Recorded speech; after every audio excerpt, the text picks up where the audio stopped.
Morning everyone. So this time I'm here to just get the bike's oil changed. I'm pretty sure it's just turned black by now.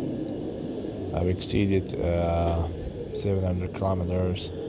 So here I am at the right place to change my bike's oil.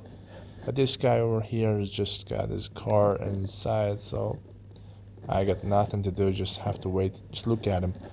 Okay, I just have to wait till this car's job is finished. Then I'll get my bike's oil changed.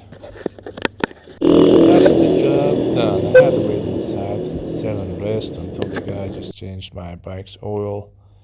So everything is settled. I'll be just starting the bike and warm the engine up a bit again with the new fresh oil in it, and then I'll get going.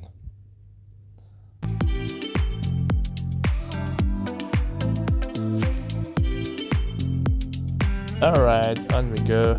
Let's just ride on. See you guys later.